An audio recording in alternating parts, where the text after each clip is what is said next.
My father always encouraged me to be in construction. You know, he was a contractor himself, and I was out in building sites with him as a child.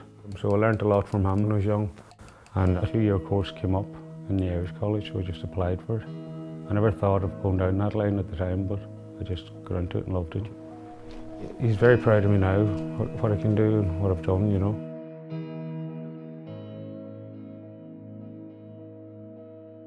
I am Paul Cunningham. I'm from Glencolmcille. I trade as Phaid Stoneworx, where all my stone products are handmade and hand cut. The course I done was a good course. We covered a lot of it, dry stone walling to masonry to stone carving and leather cutting, you know.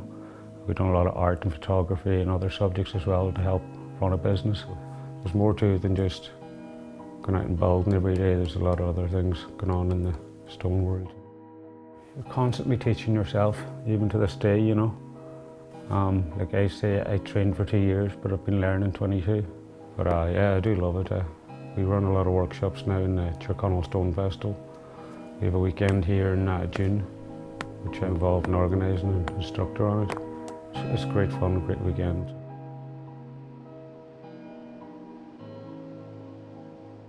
We're down in Leitrim doing workshops, training carving. So each trainee that went there to work, it was a cross-border thing as well, had to carve a stone for an unmarked grave in this old church and just laid on the grave. The reason why I have mine here is because when I was putting my mark in the back of the stone when it was finished, the stone cracked, so it couldn't be used, so I got to take it home with me. So it just in my father's shed for years and years, and when I was building the house I decided to put it in as a memory of my first carving. I carved a Celtic cross for my father-in-law.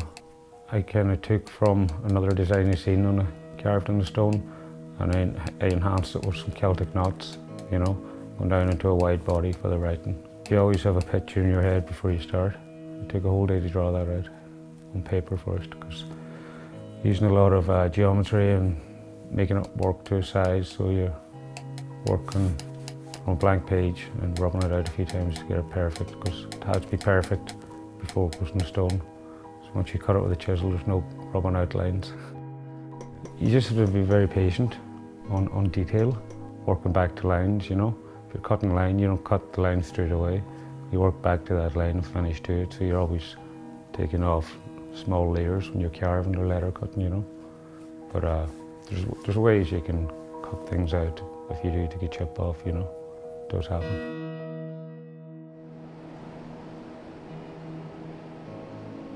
It's Michael McGrothy's idea to do a stone map. He's from Mount Charles. So from that we developed how to do it and designed it and came up with a concept and an idea of getting stonemasons from all over Ireland to use local stone from each county and put their own story onto it. Every county depicts a story with what's carved on it, something to do with that county or with Ireland. It's to show the geology of Ireland and to tell the story of Ireland as well, you see. So, like, say for Donegal, I carved Donegal. Donegal's carved out of Mount Charles sandstone, which is a very nice sandstone to carve. Every stonemason has their own way style in doing things. They're all similar in ways because the technique is the same, has to be the same for structure, you know. I like my work to stand out a bit, you know, but I still like it to be traditional.